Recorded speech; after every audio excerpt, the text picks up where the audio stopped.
Hey everyone, and welcome to the newly relaunched Treasure Hunting Sonic YouTube channel. A lot of you guys may be here from Instagram, so thank you for joining me. Um, I hope you guys enjoy the channel and subscribe.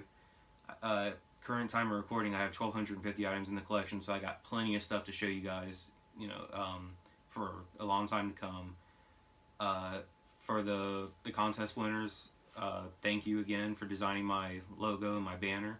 For those of you that did not, win the contest, I had some very good submissions that I spent hours trying to think of which one to pick. But for those of you that did not win, there's going to be plenty of contests and giveaways on both the Instagram and YouTube. So just be a subscriber, and uh, you know you will get all the updates of contests and giveaways to come.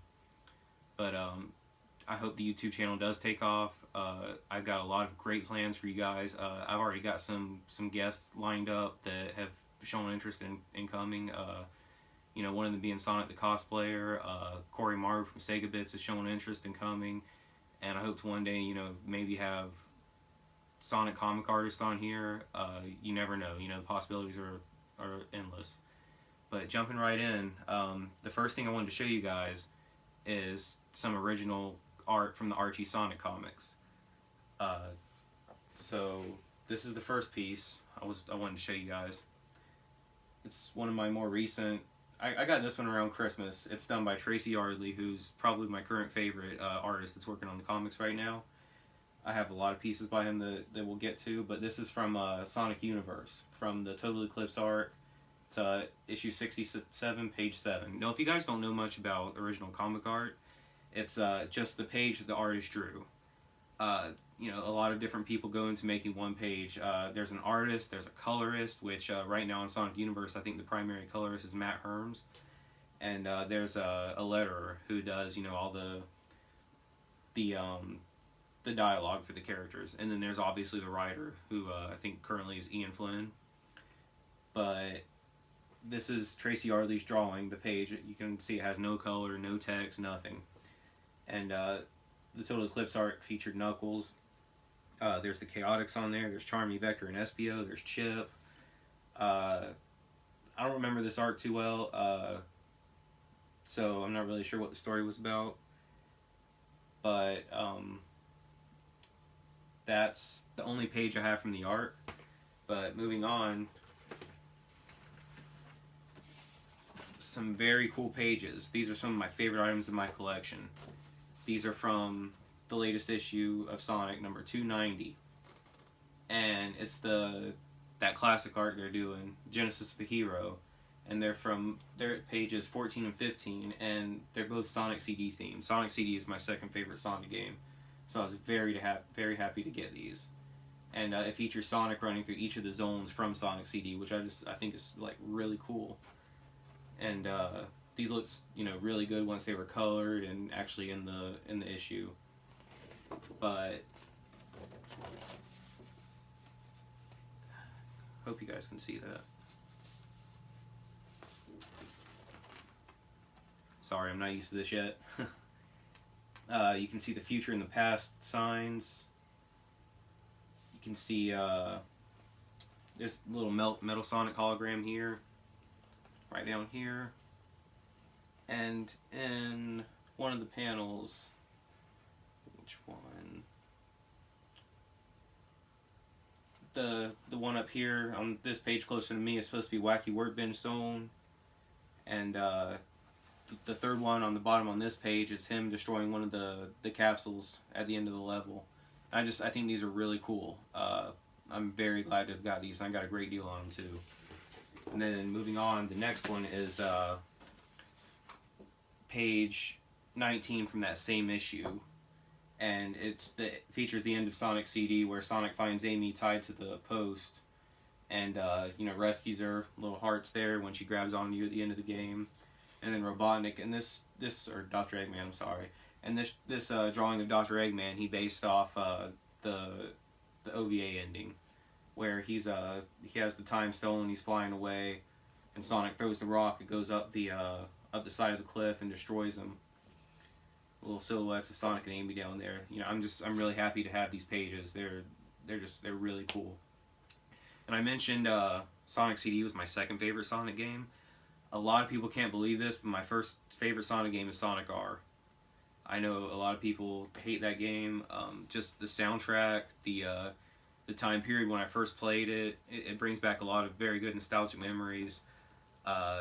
Is it the best Sonic game? Not by a long shot, but it's just my favorite for a lot of personal reasons. Moving on again. Our last Tracy Yardley, but still very cool. This is an original drawing from the Worlds Collide arc. And it features Mega Man. Sonic and Mega Man are actually fist bumping there. I got this from Tracy Yardley at Sega Fan Jam 2014, the first time I met him. And he does have an online store on his Facebook. It's he's on Instagram as Yardley Art, and he has a Shopify on his Facebook, and he still has a lot of really cool pages on his on his shop, and they're very reasonably priced too. But this one I framed with the page from the issue there, so you can see what it looks like once it was colored and the lettering was put in. And out of all the pages from Worlds Collide, I'm sorry, this is one of the ones I wanted most, just because that fist bump in the middle is so badass. This is issue 52, page 17 of Sonic Universe. Okay, so moving on from Tracy Yardley. This is my first and currently only original cover art. And it's from one of the Sonic Universe 75 variants. And it features Metal Sonic. This is drawn by Thomas Parnell. And, I mean, what can I say? It's an epic drawing. Look at it. Metal Sonic hanging there reminds me a lot of E101 Beta from Sonic Adventure. And in the background is a bunch of monitors with Sonic on them. So that's the cover after it was done. Like I said, I think there was like six variants for that issue. So definitely, and Archie has they usually let a lot of non-regular artists create covers for the comics, like just like one or two covers. They don't have to be like a regular or whatever. But I met him at MegaCon Tampa 2016, and I bought this from him. And I was just very excited to get this and get it framed. I eventually want to upgrade these frames too to like a more, non-Walmart frame. Maybe instead of a black background, have some kind of like Sonic theming behind it. I just think that would be really cool too. So, and the last thing I wanted to show you, it's not really original art page, but it gets honorable mention. It's an original drawing of Sonic by Scott Shaw. If you guys don't know who Scott Shaw is, he was the first artist on the Archie Sonic comic. He did issue 0, and he was part of he was one of the artists for quite a while. At least for like the first 15 issues, I think. I know I'm off there, but his style is very Hanna-Barbera. He does a lot of Hanna-Barbera art, and work on them. You can just tell, like, by his art, it has a very Hanna-Barbera influence. He's actually going to be in Pensacola, Florida, in about 2 weeks from now, and I can't make it to see him because I have to work. I'm really devastated about that, but it is what it is, I guess. I'll meet him one day. And I bought this off eBay, and he drew it, he signed it. It looks like it was from a fundraiser or something, or a charity for the Cartoon Art Museum. But I've always, when I think of Sonic, just when somebody says Sonic, the first image that pops into my head is that old school Sonic, either comic or cartoon. So his art, has a lot of meaning to me. and you can very, very rarely you can still get one of his pages.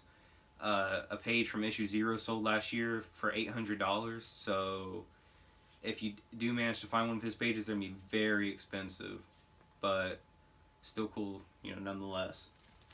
So that was just my first video. I'm looking forward to seeing you guys' comments, questions, suggestions.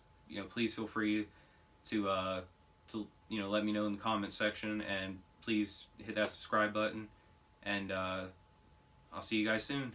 Thank you.